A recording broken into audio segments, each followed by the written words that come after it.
제141화 낙양 기습론 제1장. 한편 위나라 대도독 조지는 날마다 강인들의 소식을 기다리고 있었는데 하루는 길가에 매복하여 적의 형편을 살피던 복노군이 달려와서 고했다. 적군이 군영을 거둔 뒤 군사를 수습하여 길을 떠났습니다. 이 말을 듣자 부도독과 개가 크게 기뻐하며 말했다. 이는 강병의 공격을 받고 퇴각한 것이 틀림없습니다. 그리고는 군사를 두 길로 나누어 쫓게 했다. 앞에서 촉군 병사들이 어지러이 달아나고 있어 위군 병사들은 그들을 추격했다. 선봉장 조준이 한창 쫓고 있는데 갑자기 북소리가 크게 울리면서 한 무리의 군사가 쏟아져 나왔다. 앞장선 대장은 위원이었다. 그가 큰 소리로 외쳤다. 역적은 게 섰거라. 크게 놀란 조준은 말을 박차고 나가 싸웠으나 불과 4만 만의 위원의 칼에 맞아 말밑으로 떨어졌다.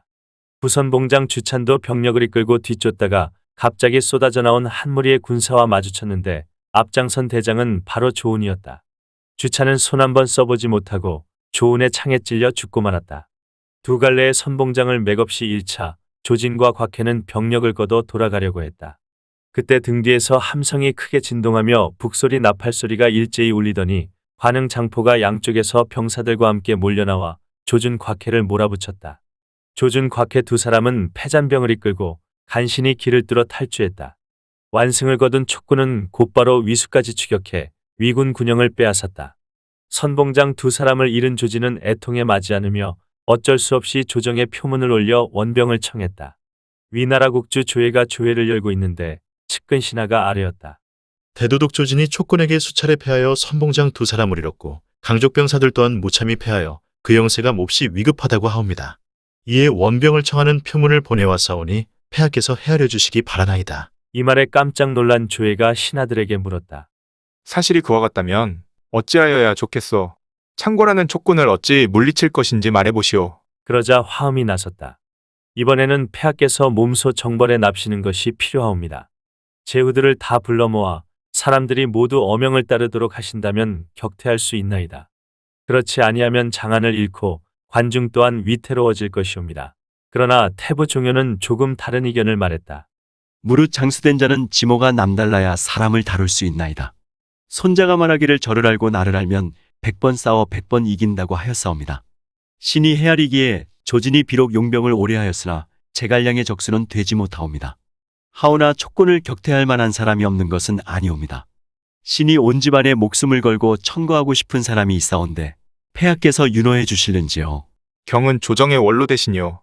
그렇듯 어진 선비가 있어 촉군을 격퇴할 수 있다면 어서 그를 불러와 짐의 걱정을 덜게 해주시오. 조예가 촉구하자 종효가 다시 아뢰었다. 지난번 군사를 일으켜 우리 경계를 침범하려 하였을 때도 제갈량이 두려워한 것은 바로 이 사람이었사옵니다. 그래서 일부러 유언비어를 퍼뜨려 폐하로 하여금 그를 의심하고 제거하도록 만든 다음 비로소 거침없이 크게 진격할 수 있었던 것이옵니다.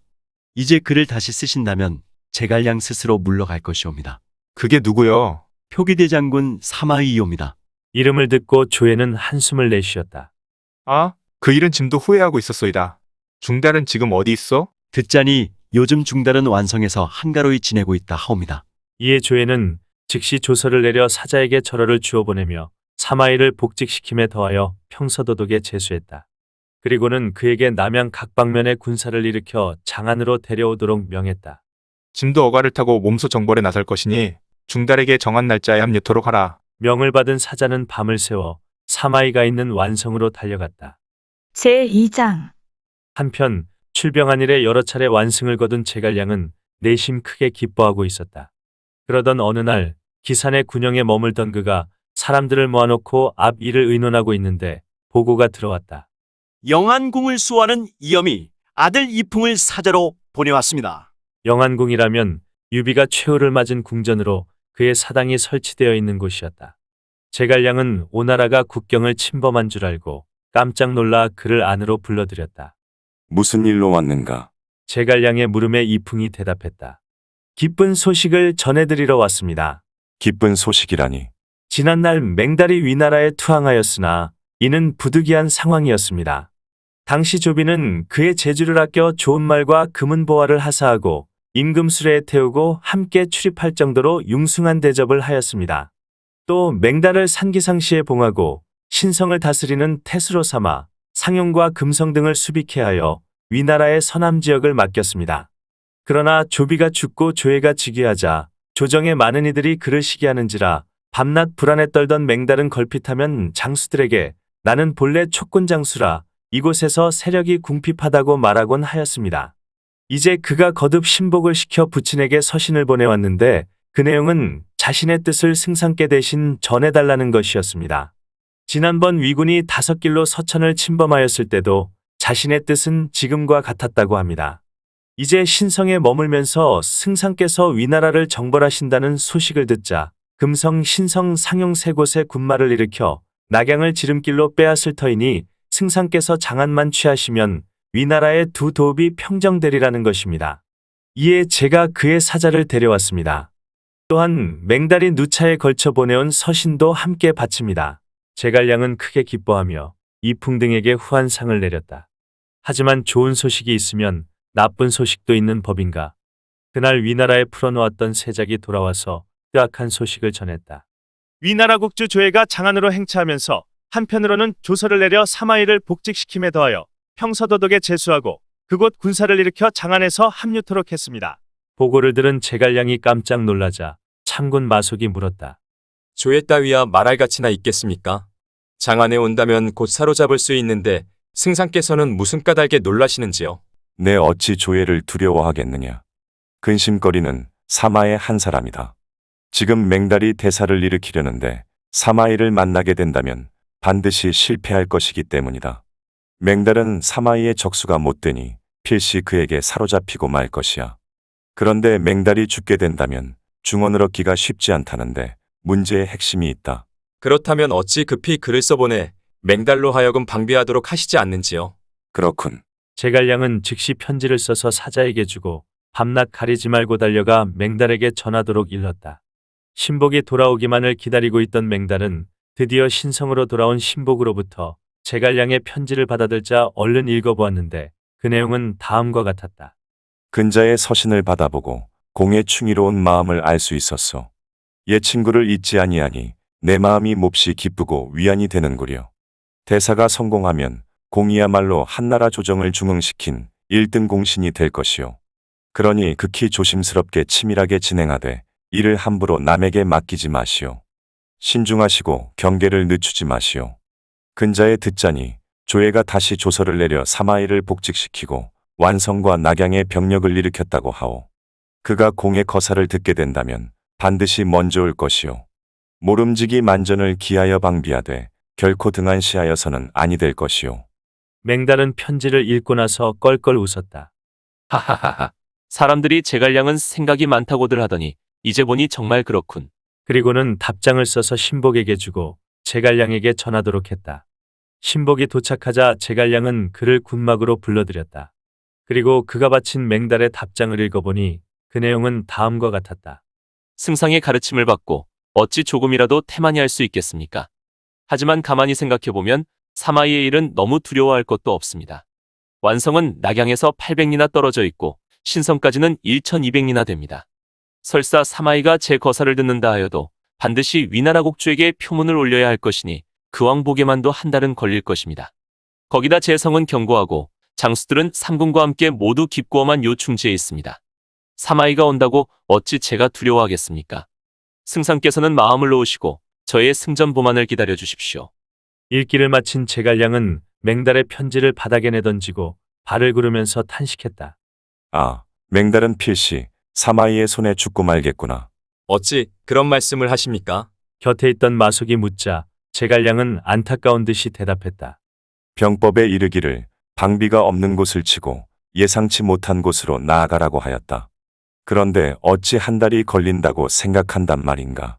적을 만나면 즉시 없애라고 조예가 이미 사마이에게 위임을 한 마당인데 임금께 아뢰고자 시고할 게 뭐 있겠는가.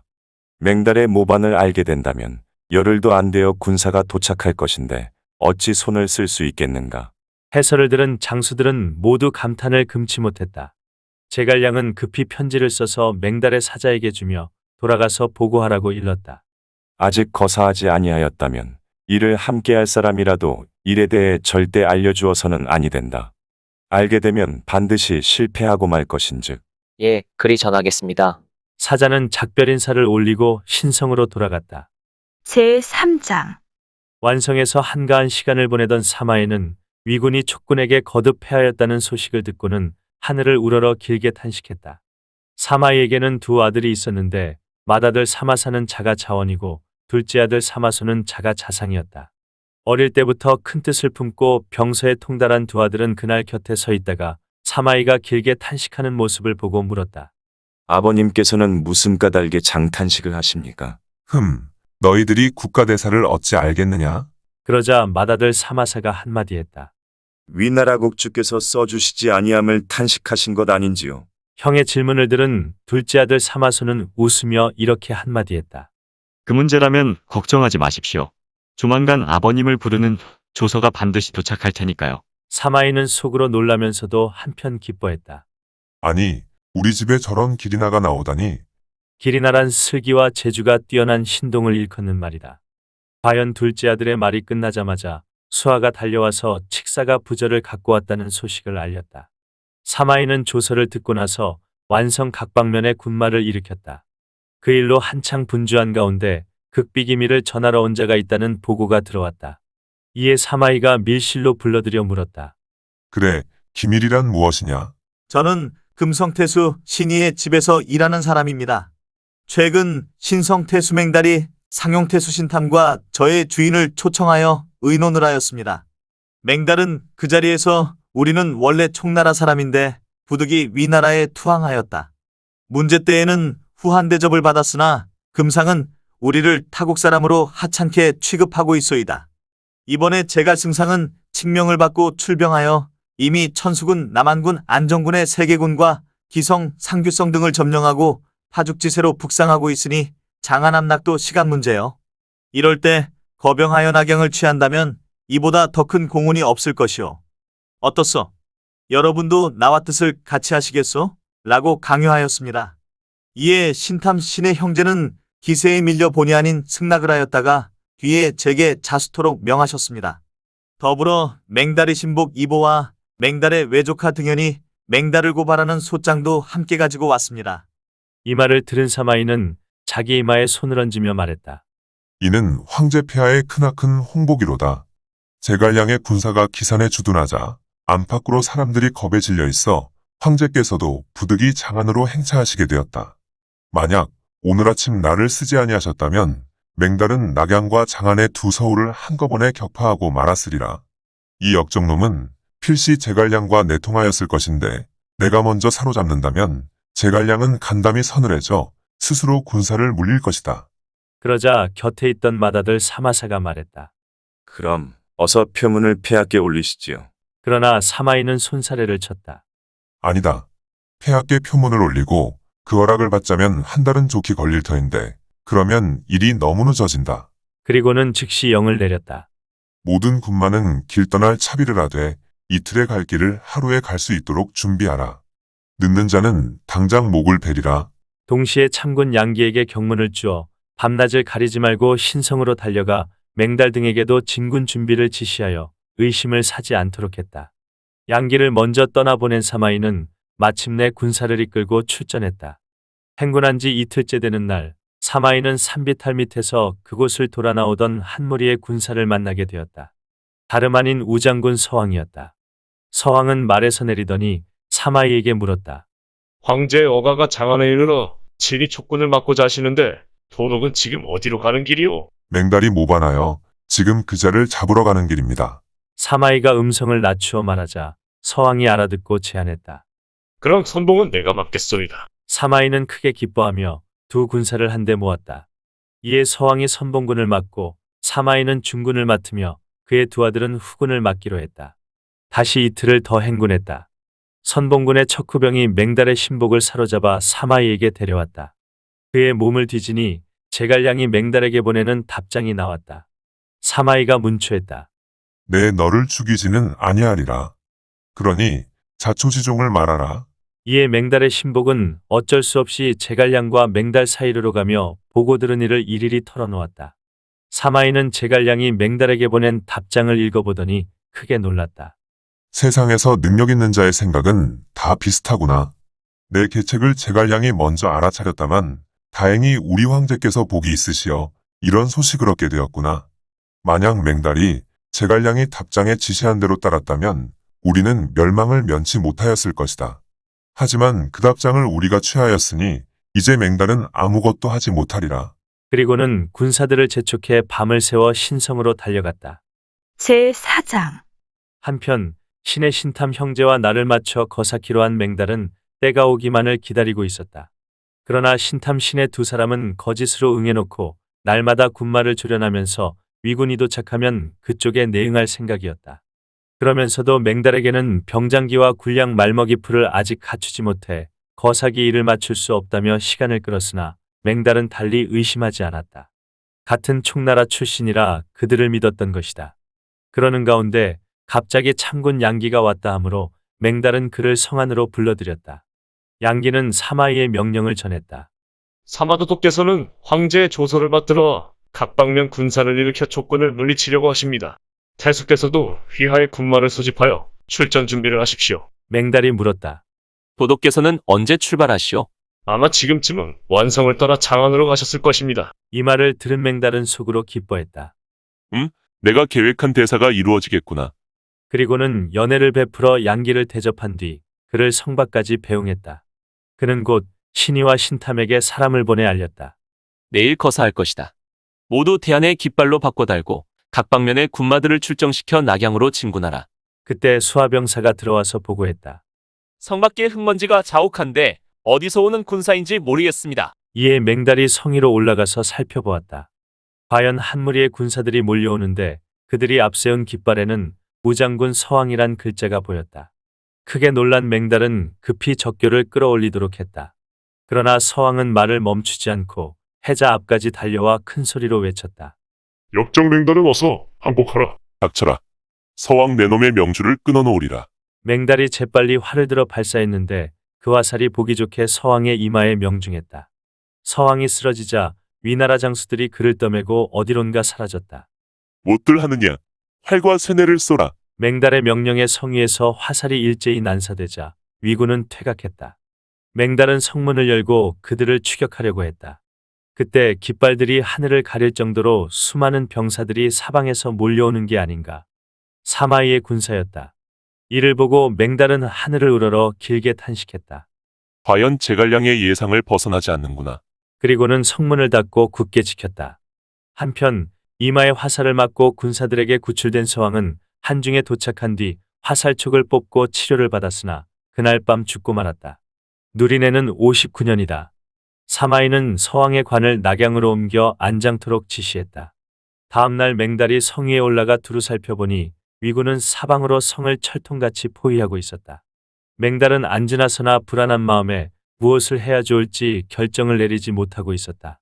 그런 가운데 두 갈래 병력이 성방 멀리서 몰려오는데 보니 깃발 위에는 신탐신이라는 글자가 크게 적혀 있었다. 맹달은 구원병이 온 줄 알고 크게 기뻐했다.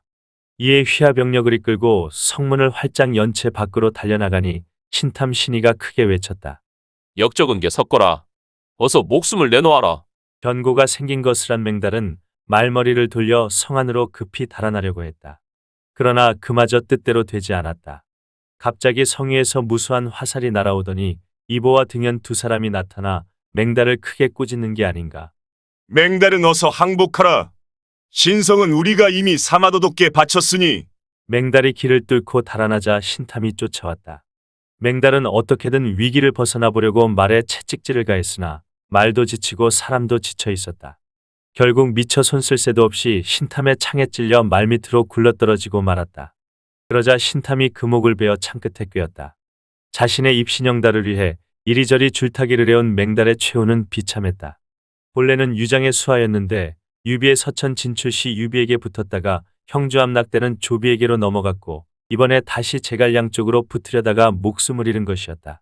그러나 중요한 것은 그런 얘기가 아니다. 여기서 중요한 것은 그가 제갈량과 연계하여 낙양을 치려했다는 점이다. 총나라가 국력이 6에서 10배나 많은 위나라를 이기기 위해서는 인구가 많을 뿐 아니라 물산의 중심지이며 역사적 정치 문화의 중심지이기도 한 장안 일대를 확보하는 것이 무엇보다도 중요했다. 이 일대를 장악하면 인구면에서나 영토면에서나 심리적인 면에서 위나라와 겨룰 수 있는 발판을 마련하는 것이었기 때문이다. 그런데 장안 일대를 점령하자면 위나라의 군사력을 분산시켜야 한다. 여기서 맹달이 감행하려던 낙양 기습이야말로 제갈량이 가장 바라던 바였다. 위나라의 중심은 낙양과 허도였기 때문에 맹달이 낙양으로 진군한다면 위나라의 군사력은 그쪽에 집중될 것이고, 그리 되면 초점에서 벗어난 서쪽의 장안은 그곳을 지키는 위군만 처리하면 손쉽게 점령할 수 있었기 때문이다. 만일 맹달이 낙양을 기습하고 그 사이 제갈량이 장안을 점령하게 된다면 그의 북벌에 보조를 맞춰주지 않던 오나라가 군사를 움직여 형주 북쪽으로 위나라를 치고 올라갈 가능성이 높았다.